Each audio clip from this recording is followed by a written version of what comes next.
The content on the Unitales channel is protected by copyright. Unauthorized use may result in legal liability. I was born in a small town in eastern Ukraine, where life flowed at a measured pace, but was not always easy. My father worked as an engineer at a large enterprise, and my mother taught literature at the local school.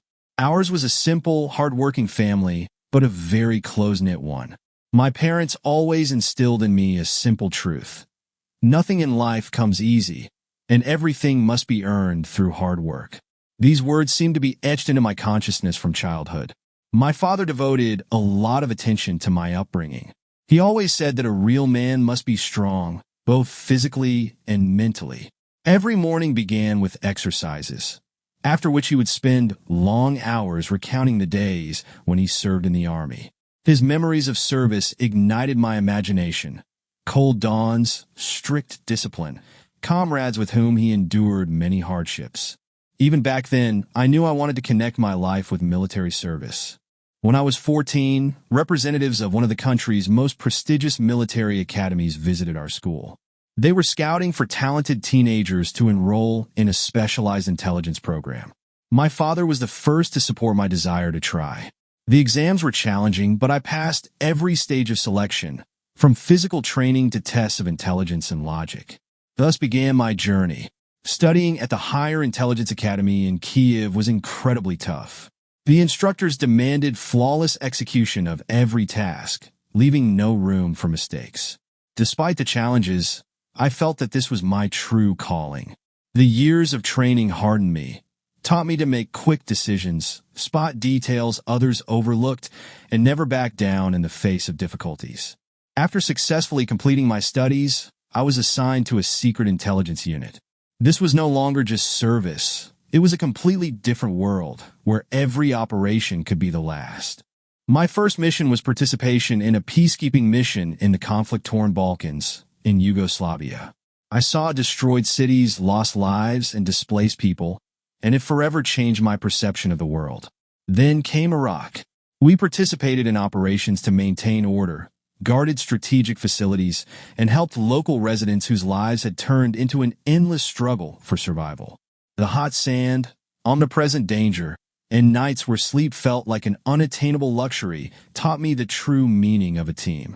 Each of us knew, on the battlefield, you are never alone.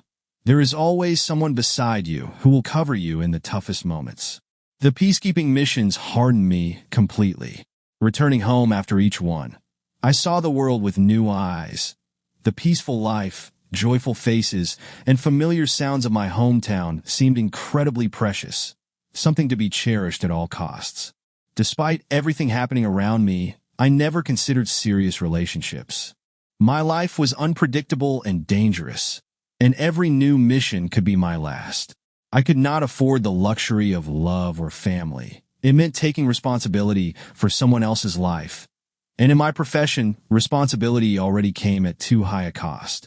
During peacekeeping missions, especially in the Balkans and Iraq, I often saw how military families fell apart under the weight of constant waiting and fear. The wives left behind often could not endure the uncertainty. Letters became less frequent, calls grew shorter, and eventually stopped altogether. I knew that not everyone could wait forever, knowing that their husband or father might never return. Why disrupt someone else's life when you don't even know how your own will end? I often thought it was enough for me to bear responsibility for the men in my unit. On the battlefield, each of them was closer to me than family. We knew everything about one another, and that knowledge saved our lives. One mistake could mean losing a friend, a comrade, and with him, a part of yourself. Of course, there were women in the rear who looked at us with interest, but I never allowed myself to get close.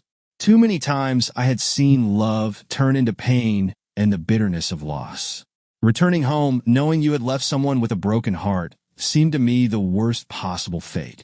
There were moments when loneliness became unbearable, especially in rare hours of rest when I was alone with the silence. But even then, I pushed away thoughts of opening up to someone. After all, tomorrow could bring a new mission, a new command, and I had to be ready for everything except a peaceful life. And so I lived, always on the edge, without dreams of the future or plans to cling to. I did not seek happiness because I understood that my destiny was duty and service until my time was up. After peacekeeping missions in Yugoslavia and Iraq, I was no longer the young soldier I had once been. Behind me lay significant experience, numerous complex operations, lives saved, and comrades lost. Over time, I became the commander of an intelligence unit. This role carried a special responsibility. Every order could cost my life or the lives of my men. That is why I never rushed decisions, always weighing every detail. When we were informed that our unit was being deployed to Afghanistan as part of a volunteer mission to protect UN representatives, I simply nodded briefly. It was routine. Humanitarian missions often require protection, especially in hot spots like Afghanistan, where the threat of convoy ambushes or sudden attacks was a daily reality. We understood that this mission would be no walk in the park, and preparations began immediately. Our task was straightforward. The humanitarian convoy was to deliver medical supplies and food to remote regions of the country. The escort unit followed behind, while our reconnaissance group moved several kilometers ahead to check the route for mines, ambushes, or any other threats. This was standard practice, but far from safe. In those parts, any road could be your last. Early in the morning, as the sun barely began to rise over the horizon, we moved out.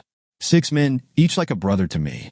We traveled in 2 armored vehicles. It was faster and, more importantly, allowed for a quick retreat if anything went wrong. I was driving the lead vehicle, gripping the wheel as if it were a weapon. Inside, there was the usual silence. We were accustomed to communicating without unnecessary words, and everyone knew their role.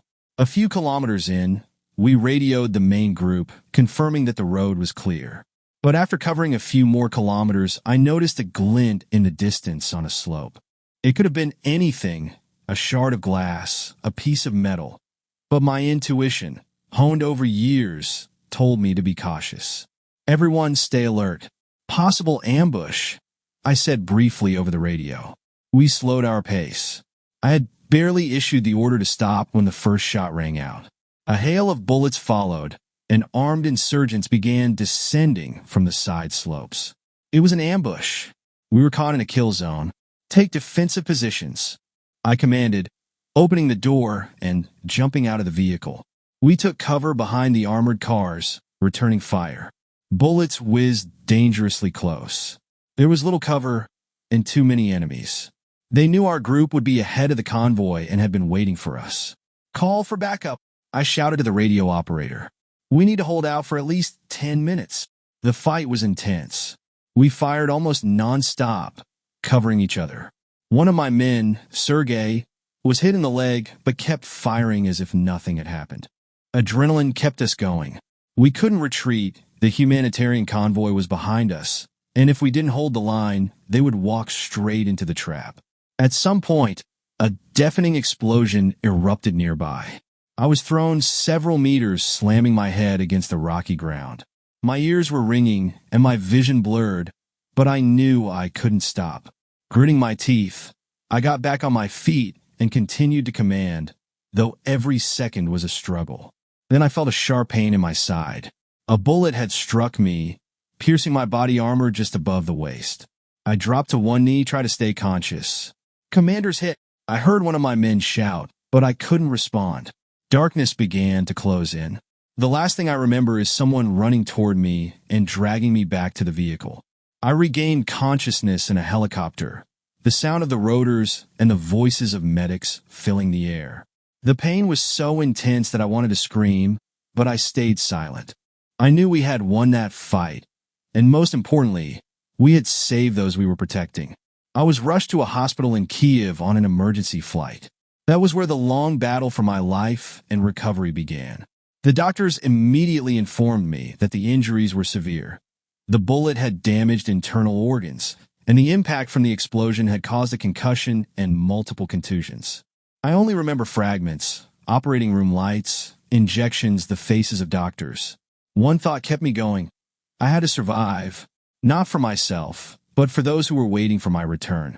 The surgery was successful, But the doctors warned me that a long rehabilitation lay ahead. My body was exhausted, the wound was severe, and though the bullet hadn't hit my spine, the consequences could be serious if I didn't follow all medical advice. A few months, I repeated to myself, lying in the hospital bed.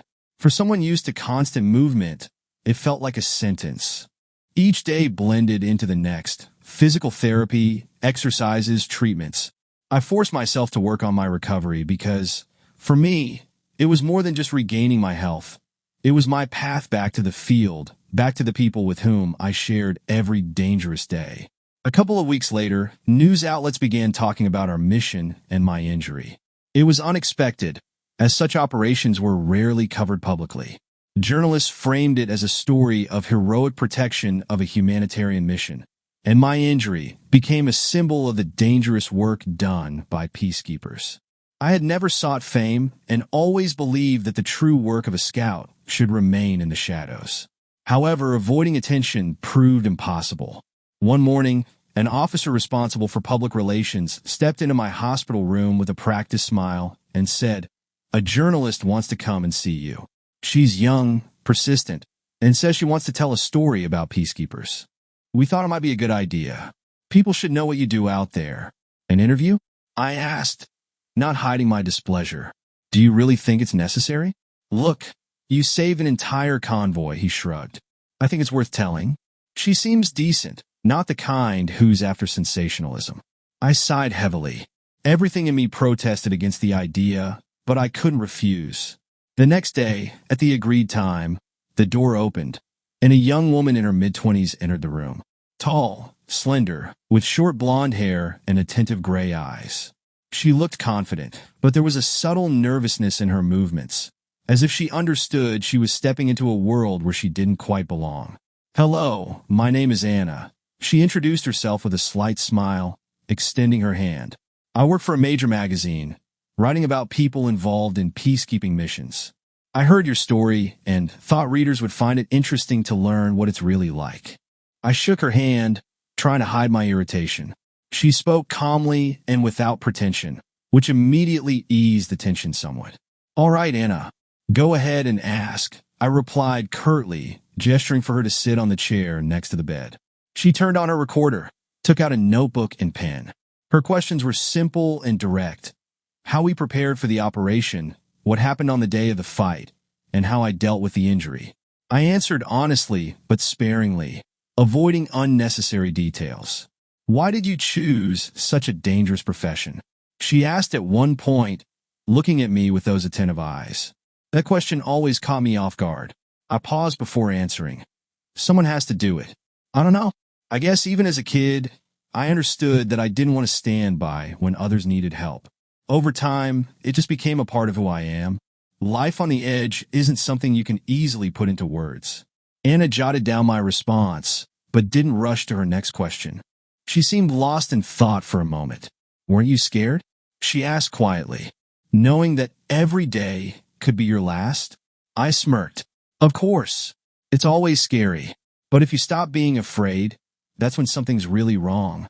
Fear teaches caution. The key is not letting it control you." Anna continued asking questions for quite some time, and I answered, noticing that the conversation was becoming more personal. To my surprise, I realized that talking to her was easy. Her interest was genuine, and there wasn't a hint of arrogance or a thirst for sensationalism in her demeanor. When the interview was over, Anna turned off the recorder, packed her notebook, and said with slight hesitation, "Thank you for your time. I understand this isn't something you're used to. I hope my article will help people see what you do." "We'll see," I replied with a faint smile. She lingered for a moment, as if she wanted to say something else, but then simply nodded and left the room. I watched her go, wondering why she had taken on this story. Perhaps she genuinely wanted to show people the truth about the cost of peace. After the interview, Anna didn't disappear from my life as quickly as I'd expected. A few days later, she called and suggested meeting again. This time, not for an article, but just to talk over a cup of coffee. I agreed, more out of politeness than a desire to continue our interaction. But when she appeared in the hospital lobby with 2 cups of steaming cappuccino and spoke again with that same ease and sincerity, I suddenly realized I was looking forward to these meetings. Anna began visiting more often. We talked about everything under the sun, her work, my missions, and life outside the hospital. She had a talent for listening without interrupting and asked questions that made me reflect on things I had never thought about before. Time passed, and as I gradually recovered, our meetings became a regular part of my life. One day, when I was finally able to walk unaided, she suggested taking a stroll in the park near the hospital. It was a bright spring day, the sun shining brilliantly, and for the first time in a long while, I felt that life was more than just duty and danger. "Have you always been so serious?" Anna asked playfully as we stopped by a fountain. "How else could I be?" I smirked. "It comes with the job. Maybe it's time to try something different," she said, looking at me thoughtfully. "You've done enough for your country. Perhaps it's time to think about yourself?" I silently stared at the water, pondering her words. The thought of leaving the service felt like abandoning a part of myself that had defined my entire life. But Anna was right. Sooner or later, I would need to find something new. Day by day, I realized I was growing attached to this woman. She became more than just a passing acquaintance, and I knew I no longer wanted to be alone. After I was discharged from the hospital, we continued seeing each other. She introduced me to her family, and I introduced her to mine.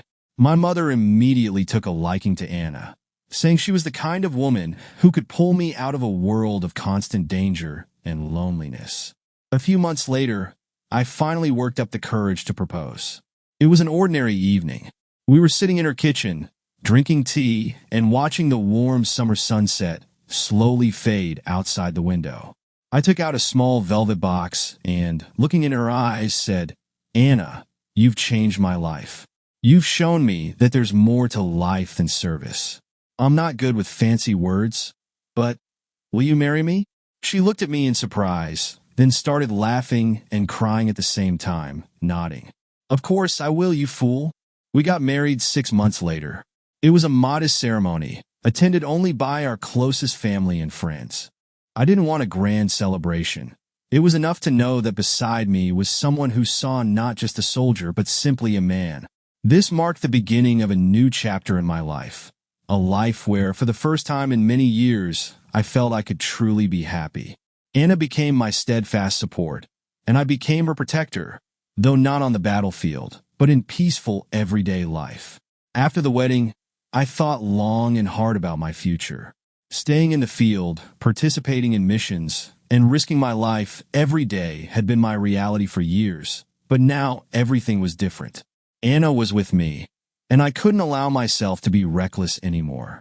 I knew she would never say a word against my service, but I could see it in her eyes. Every time I left for another mission, she worried. That day, I made my decision.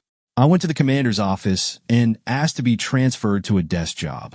It wasn't an easy choice. Reconnaissance was my life, something I had dedicated many years to, but I understood it was time for a change.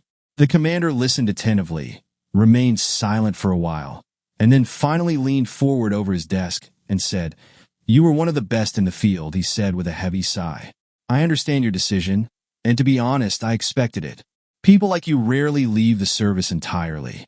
But everyone reaches a moment when they have to think about something else." He pulled out a folder, flipped through several pages, and said, "We have a position in the headquarters. It's a classified role involving the planning of reconnaissance operations.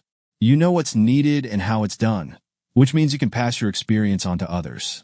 Your tactical knowledge, familiarity with the terrain, and instincts are things we cannot afford to lose." I nodded, understanding this was the best option for everyone. Operational work at headquarters was less dangerous, but no less important. Planning reconnaissance missions required precision, the ability to anticipate the enemy's moves, and thinking several steps ahead, skills I had honed over years of service. A week later, I started my new duties. My role was to develop routes for reconnaissance teams, assess potential risks, analyze incoming intelligence, and prepare reports for senior command. The work was demanding. Every detail had to be considered, as even the smallest mistake could cost the lives of those heading out on missions. "How's the new role treating you?" the commander asked one day, passing by my desk. "It's unfamiliar," I replied honestly, "but I'm glad I can still contribute." Working at headquarters became a new challenge.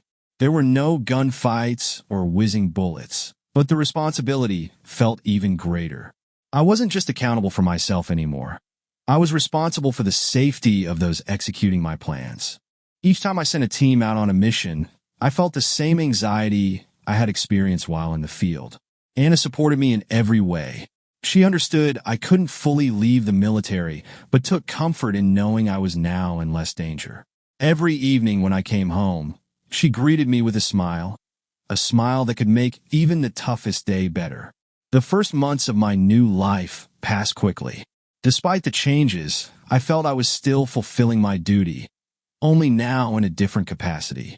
Years went by, and life finally seemed to settle down. Anna became not just my wife, but my best friend and partner, someone who supported me even when she silently worried about my past service. We had 2 children, a boy and a girl. Their arrival brought me a sense of peace and happiness I had never known before. Our home was filled with laughter, and we spent evenings gathered around the table as a family. It felt like nothing could disrupt this tranquility. But everything changed in early 2014. In February, chaos engulfed the country. The Maidan protests began, initially spontaneous demonstrations that eventually grew into a full-blown revolution. I watched the events unfold on TV with a heavy heart. Anna held my hand, sensing my tension. "You're going back, aren't you?" she asked one evening as we sat in the living room after the kids had gone to bed. I looked at her and nodded silently. She didn't argue, only sighed and whispered, "I knew this day would come." After the president fled, the country was left without clear leadership. Taking advantage of the power vacuum, Russia began its occupation of Crimea. Anna and I discussed the situation daily, keeping a close eye on the news. When the first reports of unrest in Donbass emerged, I received a call from headquarters. "We need you to lead a team. The situation is complex. We're working to suppress separatist sentiments, and are confident external forces are behind this. We need your expertise," said the voice on the line. This was the moment I had both anticipated and dreaded. I knew I couldn't refuse, not out of a desire for heroism, but because I understood. If not us, then who? 2 days later, I was back in service. My mission was to form a reconnaissance unit for operations in eastern Ukraine. The team consisted of the best people, many of whom I knew well from previous missions.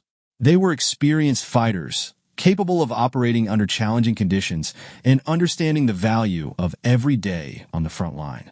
Our first task was patrolling the territory and gathering intelligence on potential hotspots of separatist activity. We were tasked with preventing the capture of strategic locations, safeguarding infrastructure, and curbing the spread of rebellion. We moved in small groups, classic reconnaissance work, slip in unnoticed, gather information, and exit without losses. But this time, it was different. Behind us stood thousands of civilians who believed the army would protect them. Every operation was fraught with danger. The separatists were well armed, with many trained by foreign instructors. I saw firsthand the unfolding of a hybrid war, where the front line was blurred, and the enemy often hid behind the faces of local residents. During one mission, our group came under fire in the outskirts of Sloviansk. We fought our way out for hours before reaching our lines. Losses were minimal, but that day I realized this war would be long and grueling. Returning to base, I thought about home, about Anna putting the kids to bed and waiting for my call. Each time I dialed her number, she answered instantly, trying not to let her voice betray her worry. "How are you?" she would always ask first. "Alive and well." "Everything's fine," I would reply, hiding my exhaustion and tension. She never asked unnecessary questions, but I knew that each call from me was like a breath of fresh air for her. I understood that she was waiting for me, believing that all this would eventually end. That belief kept me going. The situation in Donbass grew increasingly complicated. We were losing people, and each day brought new challenges, but we held on. Our mission was clear: to prevent the country from being torn apart. And we carried it out to the end, knowing that behind every step we took stood our families, our children, who deserved to grow up in a free country. The tension in the east escalated daily. The separatists were receiving more support, and we watched as their weaponry became increasingly sophisticated. Intelligence reported the presence of Russian military personnel, but we had yet to obtain indisputable proof. We needed evidence that could not be denied, data that would confirm Russia's official involvement in the conflict. When the command issued the order to conduct a reconnaissance mission near Debaltsev, I knew it would be a decisive moment. We were aware that the enemy anticipated an offensive, meaning any movement in the combat zone could result in death. But we also understood that if not us, then no one. A team of 6, the commander said, looking me straight in the eye. The best. This is a one-shot mission. If you return with confirmation, it will change the course of the war. I assembled those I trusted without hesitation, soldiers I had completed countless missions with. Each of them knew the odds of coming back were slim, but no one asked unnecessary questions. Missions like these aren't done for medals, but for those waiting at home, for those who believe we will succeed. We moved out at night under the cover of darkness. Our target was an enemy command post located near Debaltsev. According to intelligence, the site housed advanced Russian weapon systems, including electronic warfare, EW, equipment, and heavy artillery. The journey was perilous. Minefields, enemy patrols, and the constant risk of detection at every step. We moved slowly, checking every meter of the path. After several hours, we reached our destination. Night vision devices revealed what we had suspected but now had confirmed. Russian Grad and Urigan systems, along with other equipment the separatists couldn't possibly possess on their own, were stationed there. We took photographs, recorded video, and gathered as much data as we could. The evidence was now in our hands. Time ago, I ordered briefly, knowing time was against us. We began our withdrawal, but within minutes we were spotted. Perhaps an enemy patrol had noticed movement or heard a noise.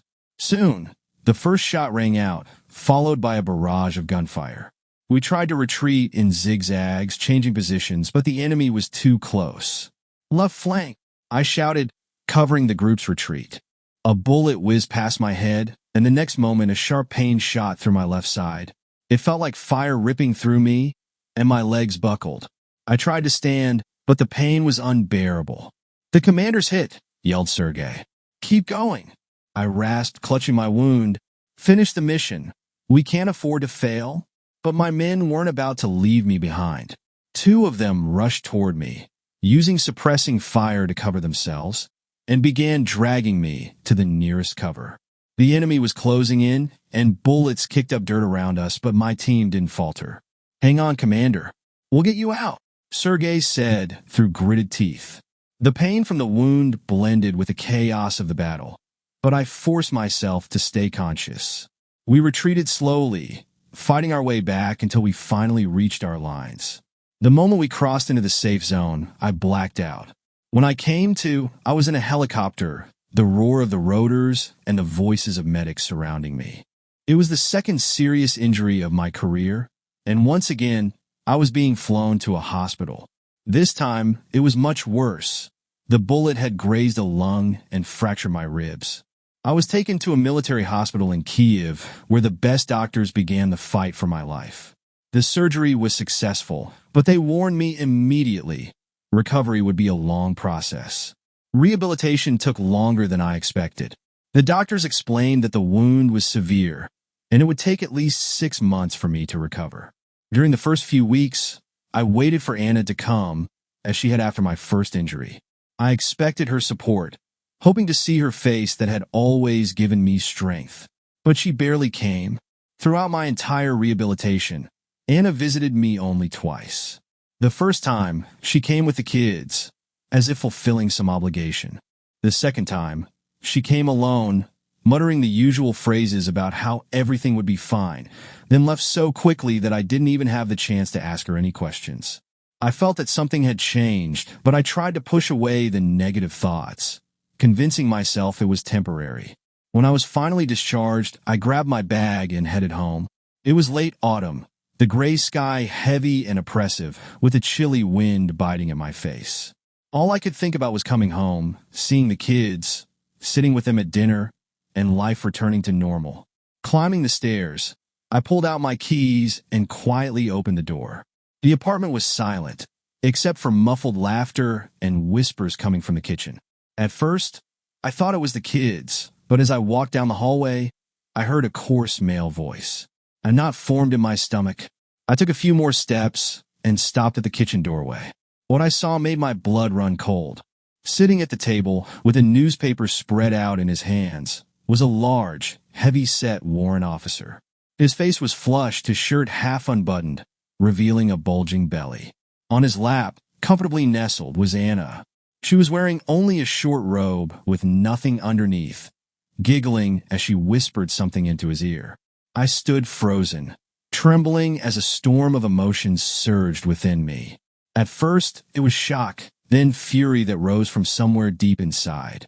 Slowly, I set my bag down on the floor and took off my jacket to free my movements. The warrant officer noticed me first. His eyes widened, and he jumped up, almost knocking Anna off his lap. She turned and froze, her expression a mix of fear and confusion. You're home already?"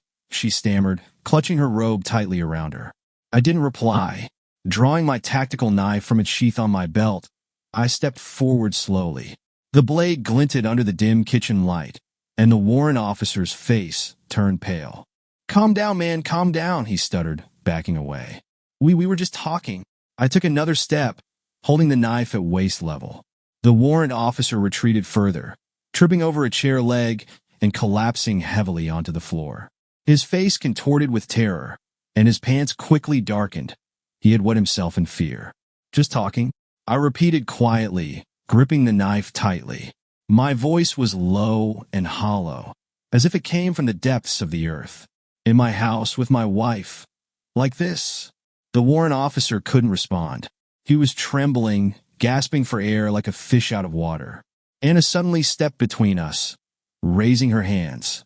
"Please don't," she pleaded, trying to stop me. It's not what you think. Not what I think." I sneered, feeling my rage boil over. "Really?" I glanced down at the warrant officer, who was now crawling backward toward the door, leaving a damp trail behind him. Every fiber of my being wanted to lash out, to make one decisive move and end it all right then and there. But I stopped. The inner voice that had kept me balanced on the edge between life and death for years reminded me that this wasn't a battlefield. "Get out while you still can," I growled at the warrant officer. "Get out of my life. If I ever see you near her or my kids again, I swear you won't live to see another morning." He nodded frantically, scrambling to his feet and stumbling out of the apartment.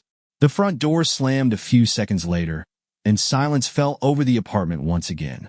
I turned to Anna, who was now pressed against the wall, her eyes full of tears. But there were no words of apology. She knew I had seen everything.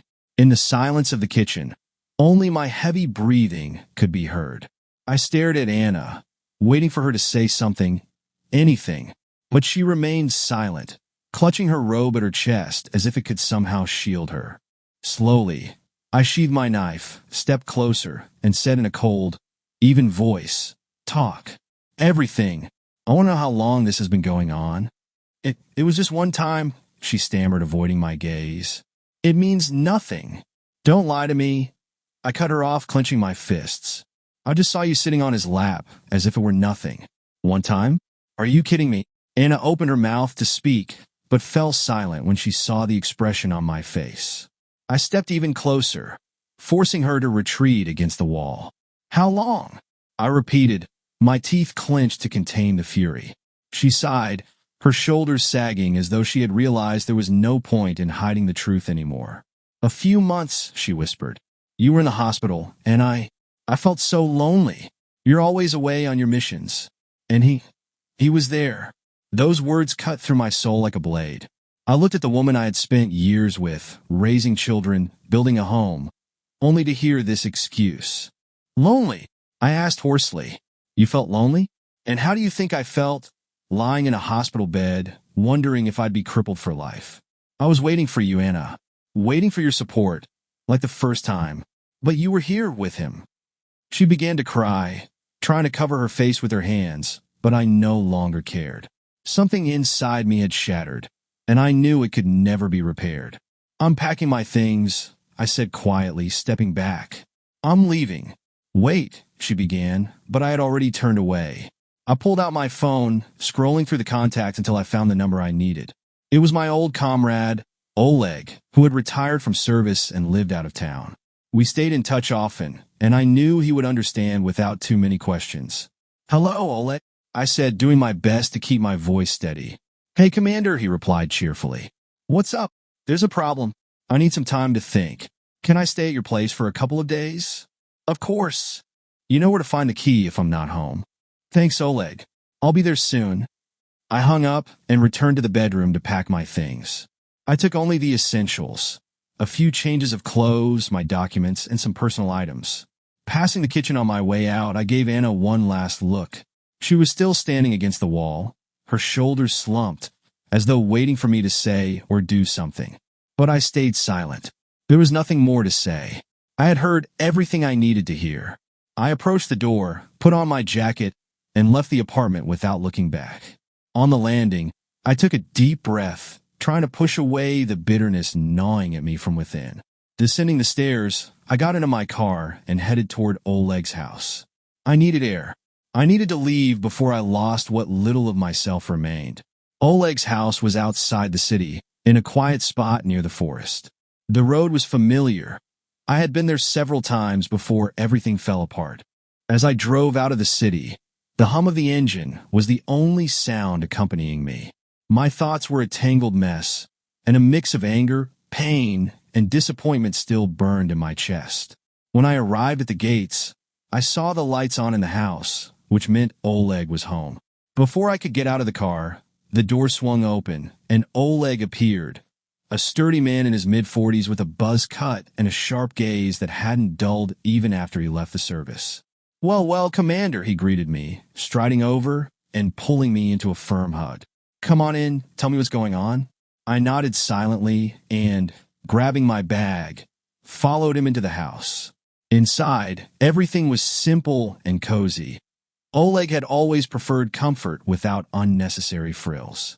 Old photographs hung on the walls, showing us and the other guys after operations, exhausted but with pride in our eyes. "Take off your coat. Have a seat," Oleg said, gesturing toward an armchair in the living room. "I'll bring something to eat and some cognac." "You wouldn't say no, as always, would you?" "I wouldn't," I mumbled, sinking into the chair. A few minutes later, Oleg returned with a tray. On it were 2 glasses, a bottle of good cognac, and a plate with sliced cheese and bread. He poured us each a drink, sat across from me, and looking me straight in the eye, asked, "Well, out with it. What happened?" I remained silent for a long time, staring at the cognac. Then, with a heavy sigh, I began to speak. I told him how I came home, what I saw, and about Anna's betrayal. Oleg did not interrupt, listening attentively, occasionally nodding. When I finished, he poured us another round and said, "You know, brother, life is like that. It's awful that it turned out this way, but you did the right thing. You left. You did not break yourself. You're a man of action, a man of honor, and men like you always stay true to themselves. Anna was not the woman who could understand your life and your path." We clinked glasses, and I downed the cognac in one go, feeling the bitter liquid burn my throat while warming me from the inside. For a brief moment, I felt lighter. "Do you remember when we were caught under mortar fire in Iraq?" Oleg suddenly asked, smirking. I chuckled for the first time in a long while, genuinely. "How could I forget? You even said back then that if we got out alive, you'd buy yourself a house in the countryside. Looks like you kept your promise." "Yeah, I did," Oleg laughed, "though I thought I'd grow old here in peace. And now, look, I'm sheltering a battle buddy again. But that's okay. I'm glad you came." We reminisced about our old missions, Yugoslavia, Iraq, Afghanistan. We spoke of those who were no longer with us, and those who survived but never found their place after leaving the service. The cognac flowed freely, but it was not drunkenness. It was a conversation, memories of a time when, despite war and death, life seemed simpler. "You know, Oleg, back in Iraq, I thought there was nothing scarier in the world," I said, turning an empty glass in my hands. "But now, sitting here, I realized that the betrayal of someone close hits harder than any bullet. "It always does, brother," he replied, pouring us another round. "In war, it's simple. You're either alive or dead. But in life is more complicated. But you're strong. You'll get through this. And if not, you can always stay here. We'll grow old together, like we planned." We clinked glasses again, and this time I felt gratitude. Gratitude for a friend who was always there.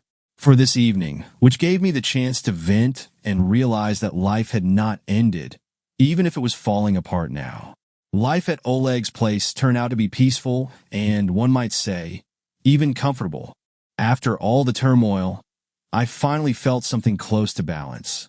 Every day began with a morning jog through the woods, followed by breakfast and light conversation with Oleg. He was the kind of friend you could sit in silence with for hours and still feel supported. A month later, I filed for divorce. It went through without unnecessary drama or arguments. Anna did not resist, likely understanding that after everything that had happened, there was no repairing our marriage. The court ruled quickly. The children stayed with their mother, and I was ordered to pay alimony. I did not contest it. The only thing I asked for was the right to visit my children and take them on weekends to spend time together. After the divorce, I made every effort not to miss a single opportunity to see my son and daughter. Sometimes it felt like they carried some sense of guilt over what had happened between Anna and me, although I never showed them my sorrow. We walked in the park, went to the lake, and I told them stories about my travels and service, adding humor to keep the horrors of war out of their minds.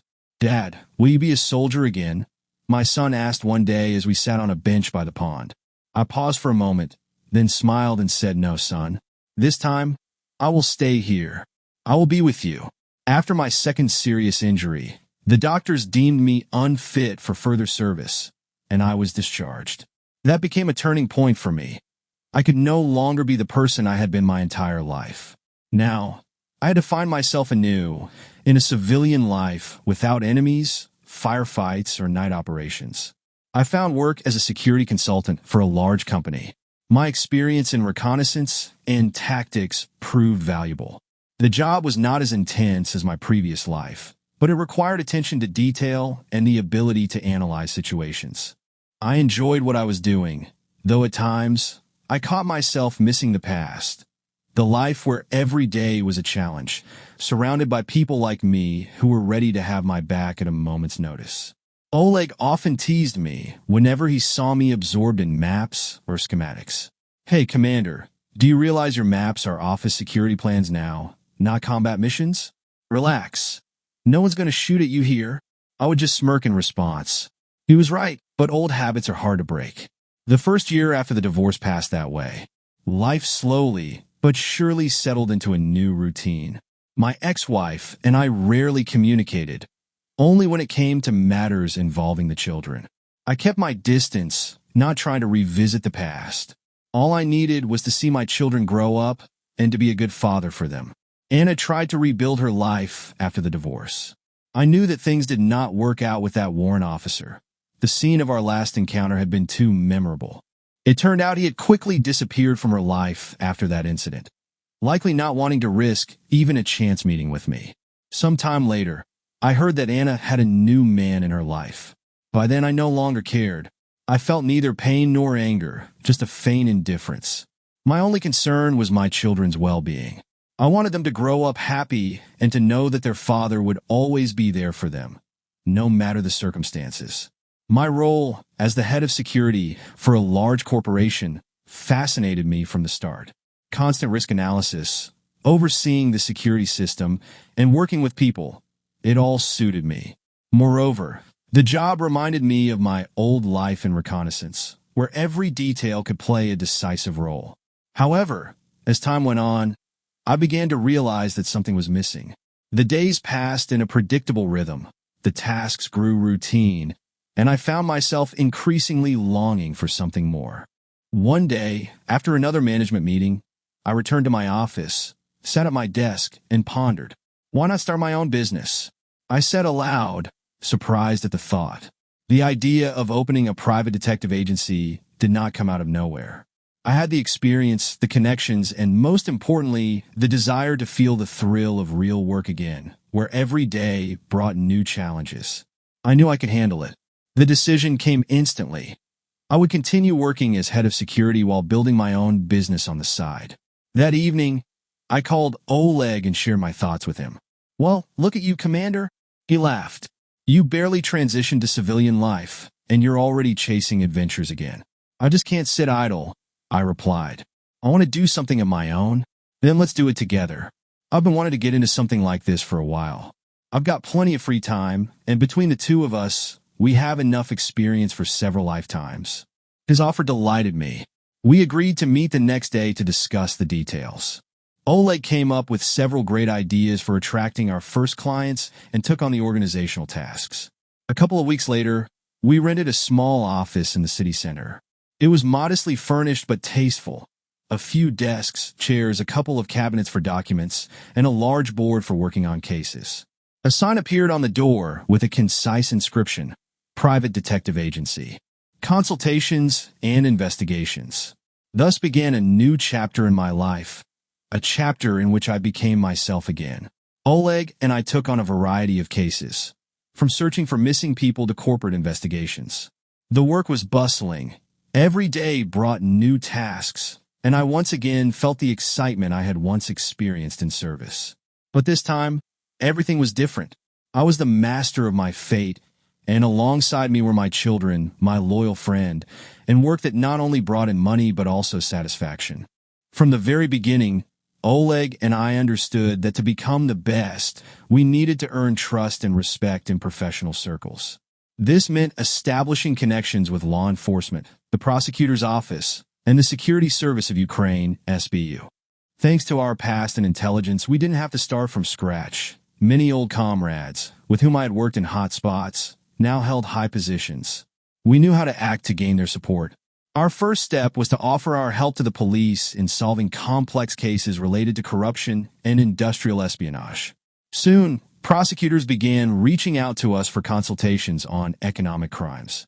The SBU took an interest in our capabilities when we helped uncover one of the major smuggling schemes across the border. Gradually, the agency's reputation grew stronger. Our influence increased, and with it, the number of clients. Not only local businessmen approached us, but also representatives of large corporations. They were interested in transaction security, partner verification, and intellectual property protection. Over time, I assembled a team of former intelligence officers, people I could trust with my life. Each one possessed unique skills. Some specialized in cybersecurity, others in operational work, and some had invaluable experience in undercover operations. Together, we became a machine capable of solving any challenge. Our agency quickly became the most well-known in the country. We were written about in business publications and discussed in the corridors. But the most important thing was that we were trusted. Not only Ukrainian businessmen, but also foreign investors began reaching out to us, seeking reliable partners and protection for their assets in the region.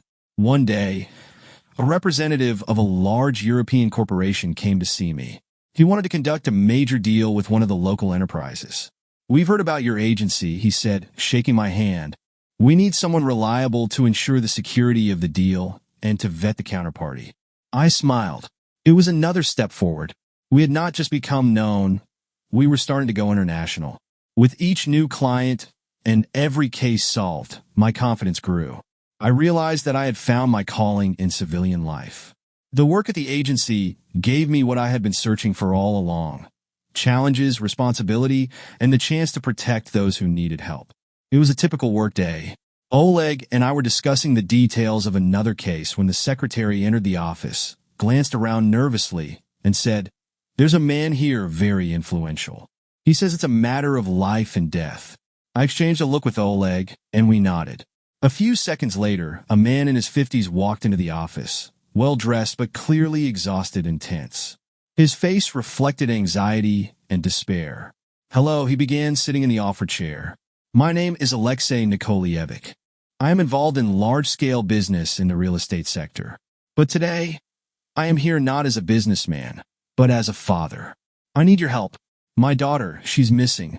His voice trembled. and I noticed him clenching his hands, trying to hold himself together. Where and under what circumstances did your daughter go missing? I asked calmly.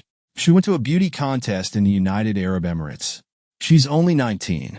Everything was fine until a few days ago when she stopped making contact. The organizers of the contest can't provide any clear answers. I contacted the local police, but things are moving too slowly there. And today the kidnappers called me. What did they demand? Oleg asked. A ransom. $5 million. They said that if I try to contact the police or the embassy, I will never see her again. I don't know what to do. Please help me. Money is not an issue for me. I'll pay any amount, but the most important thing is to bring my daughter back alive. I paused for a moment. The situation was extremely complex and dangerous. A kidnapping in another country, especially in the United Arab Emirates, meant we would be operating on foreign soil, where there are different laws, a different police force, and strict rules. We will take this on, I said firmly, but you have to trust us completely. We will act quickly but carefully. The first thing we need to do is monitor all contact with the kidnappers. Are you still in touch with them? Yes. They said they would call again in 2 days to arrange a location for the money transfer. Excellent. Until then, we will try to gather as much information as we can about the group behind this. Do you have copies of their documents? Photographs? Any detail could be useful. Alexei Nikolaevich quickly pulled out a folder from his briefcase with documents and photographs of his daughter. In the pictures, she was a pretty young woman with long chestnut hair and large green eyes.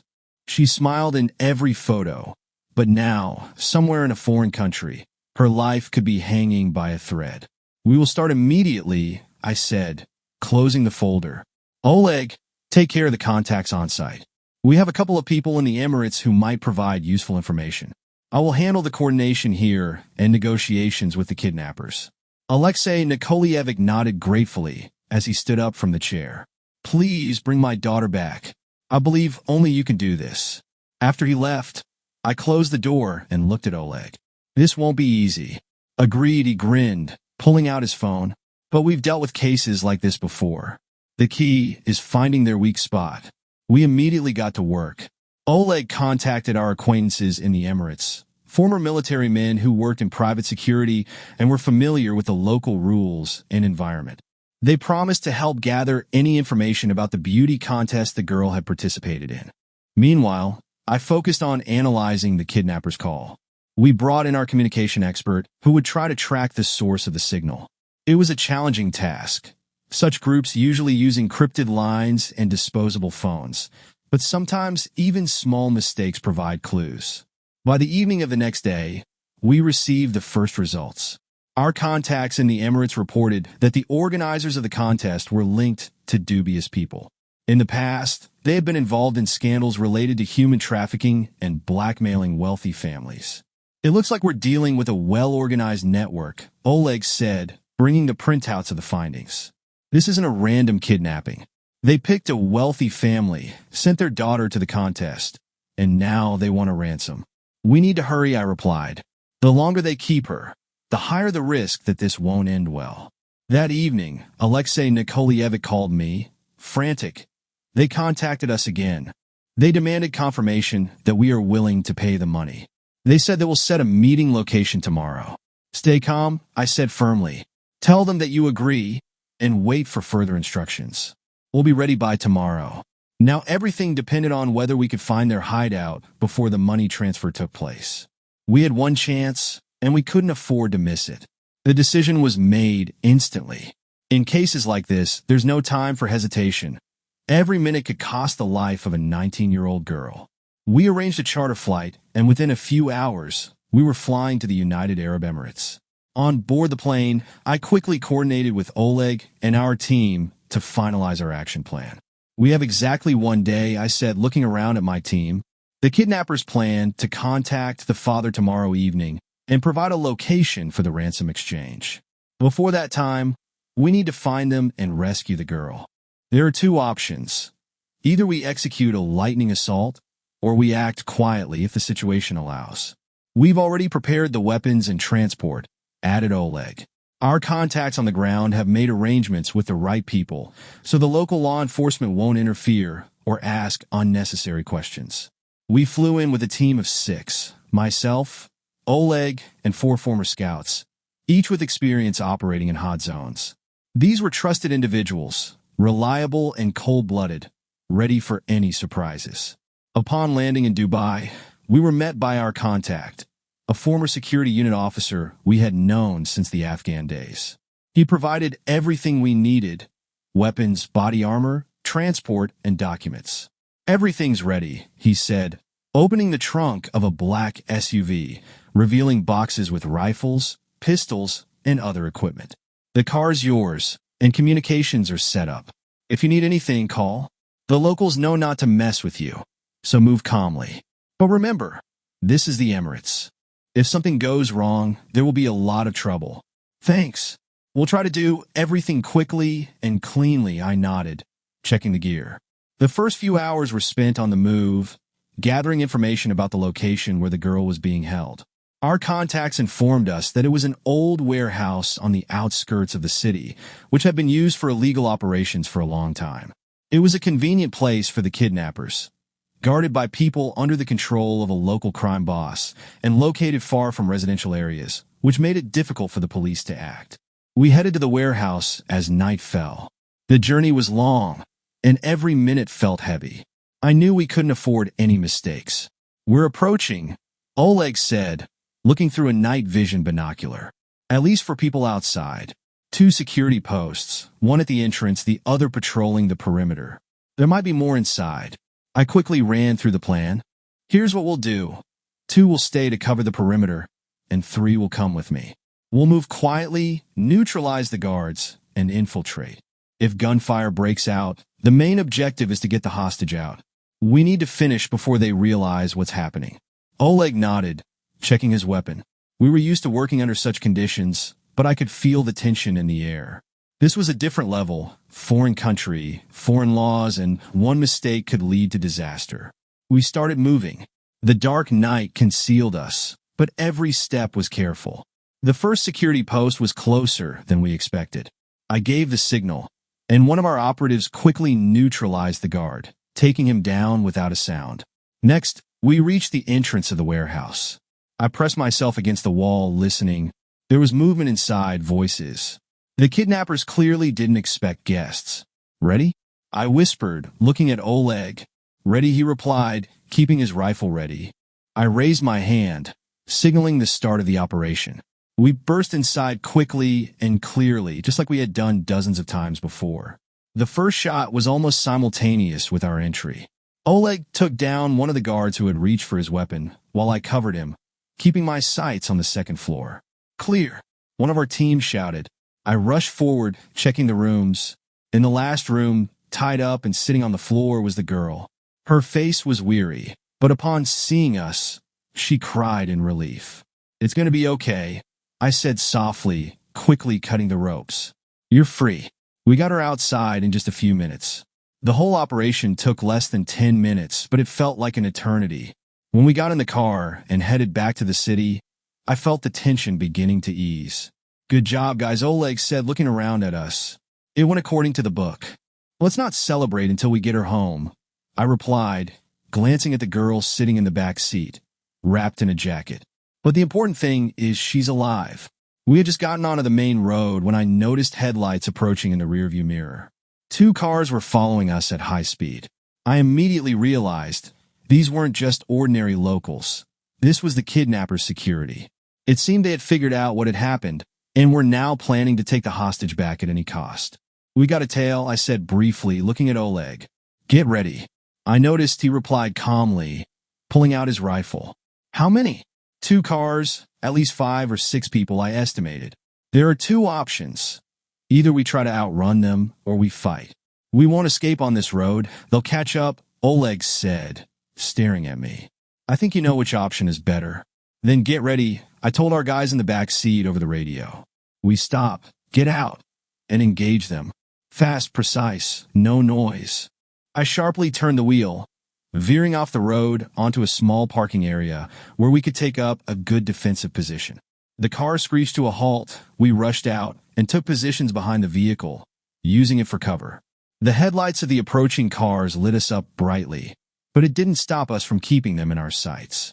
"Wait until they step out," I whispered into the radio. "Don't shoot first." The two cars stopped about 10 meters away, and armed men started pouring out of them. They clearly expected us to panic or surrender, but they were wrong. One of them shouted something in Arabic, clearly ordering us to drop our weapons. "You have 3 seconds to leave," I shouted back, aiming. "Otherwise, the shooting starts." They didn't respond. One of them suddenly raised his rifle, and that was when I gave the command, "Fire!" Shots rang out. Oleg opened fire first, instantly taking down the shooter who was aiming at us. I covered him, firing at the second car to prevent the enemy from getting out of cover. Bullets hit the hood and windows of our car, but we held our ground. "Two on the left," one of our guys shouted, returning fire from the right side. I changed position, quickly suppressing their fire. Everything was happening so fast, seconds felt like hours. We knew the key was not letting them get any closer. "Grenade!" I heard Oleg's voice and immediately ducked, covering my head. A muffled explosion went off near the enemy, disorienting them. Taking advantage of their confusion, we focused our fire on the remaining men. After a few minutes, everything quieted down. "Clear," Oleg said, scanning the surroundings. We quickly returned to the car. The girl was sitting in the back seat, pale but unharmed. I nodded at her, signaling that everything was okay. "Let's move quickly before the local police arrive," I said, starting the engine. "We need to get her to her father and get out of the country." The car shot off. We moved along the dark road, knowing this wasn't over yet, but the important thing was that the first stage had been successfully completed. We had saved the girl, and now all that was left was to finish the job. As soon as the shootout ended and we were back in the car, I immediately contacted our people on the ground. The situation was heating up by the minute. Armed clashes were extremely rare in countries like the United Arab Emirates, and any gunfight would trigger an immediate response from the police and intelligence services. We needed to leave the country as soon as possible, before they sealed off all the escape routes. "How's the situation?" I asked our contact, who was coordinating the operation. "Bad," he replied, breathing heavily into the phone. "The information has already gone up the chain. The local services are on alert, roadblocks have begun. But you still have a chance. I've arranged a corridor to a private airstrip. The plane is already refueled and waiting. If all goes as planned, you'll be airborne before they realize what's happening." "Got it. We're on our way." "Wait for us," I said, ending the call. "Any news?" Oleg asked, sitting next to me, still scanning the surroundings. "Yes. We have a corridor, but time is running out. If something goes wrong, we could get stuck here for a long time." I accelerated, focusing on the road ahead. The girl was sitting in the back seat, quietly leaning against Oleg. She still hadn't fully recovered from what had happened, but the most important thing was that she was alive. 15 minutes later, we were approaching the private airfield. There, we were met by the people who had prepared everything in advance. They quickly led us to the plane while around us, panic was starting to spread. "Hurry, hurry," one of them shouted, pointing at the boarding stairs. "We have only a few minutes before the first patrols arrive." We boarded the plane, and within a minute, the engine started to hum, and the stairs were pulled away. Takeoff was immediately authorized. Our people had done a great job ensuring an unobstructed corridor. The plane began to accelerate down the runway, and I felt the tension start to ease slightly. "We made it." Oleg exhaled, leaning back in his seat. "Damn, a little more, and everything could have gone another way." "Yes, but we did it," I replied, glancing at the girl, who had finally been able to relax and was peacefully asleep. "The most important thing is that she's alive and on her way home." Once the plane had taken off and was headed toward Ukraine, I allowed myself to relax for the first time throughout this whole ordeal. The operation had been on the brink of failure, but we had pulled through. Now, all that was left was to get the girl to her father and close the case. This was one of the most challenging missions of my life, but it proved that our agency could handle even such tasks. New challenges awaited us, but right now, there was only one goal: getting home. After returning home, once we had handed the girl over to her father, completed all the formalities, and received gratitude for a job well done, I gathered the team in my office. Everyone was exhausted but satisfied. The operation had been tough, but we had managed. All right, guys, I think we've earned a little break, I said, looking at my team. No more thinking about business for now. Let's relax and unwind properly. I suggest we hit the sauna tonight, steam ourselves, drink some good whiskey, and forget about weapons and chases for a while. Commander, finally you're talking like a human. Oleg laughed, patting me on the back. Consider it a unanimous decision. Then it's settled. We meet tonight. I'll take care of everything, I added, feeling the fatigue fade as a sense of pleasant anticipation took over. By evening, we met at the country sauna that Oleg had booked in advance. It was a cozy place, with a warm atmosphere, a table full of snacks, and several bottles of expensive whiskey. We sat around the table, some of us had already gone to the steam room, and I poured everyone their first shot. To luck, guys, I said, raising my glass, and to the fact that each of us made it back alive and unharmed. To luck, the others echoed, and we drank, feeling the tension of the last few days slowly fade away.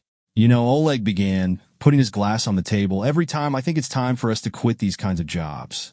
But then I realize we don't know how to live any other way. We need challenges. We need operations like this to feel that we're still in the game. Yeah, that's true, one of the guys chuckled. But evenings like this are needed too. Otherwise, we'll turn into robots. We laughed, reminisced about old operations, and talked about life. It was one of those rare moments when we could forget everything. The risk, the responsibility, the constant readiness to act. We were simply ourselves, friends who had been through a lot and had earned this rest. Are we taking a vacation? Oleg asked, pouring another round. Or have you already come up with a new assignment? We're taking a vacation. We are, I answered, smiling. Definitely a couple of weeks with no work. Each of you deserves this. And so it was decided. For a couple of weeks, we turned off our phones, closed the office, and went our separate ways, some to their families, some to the sea, and others simply stayed home to relax.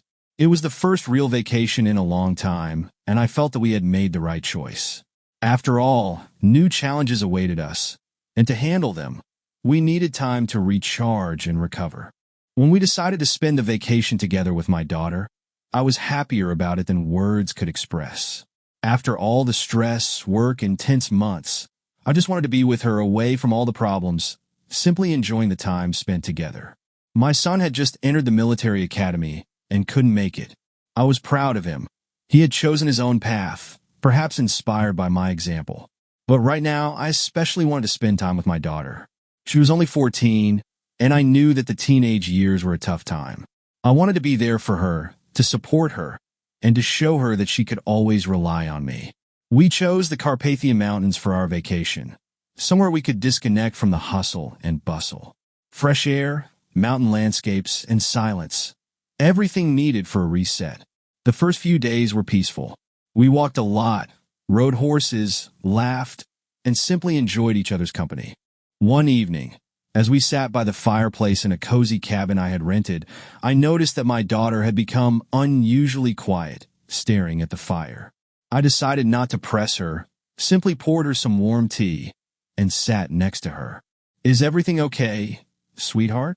I asked quietly, placing my hand on her shoulder.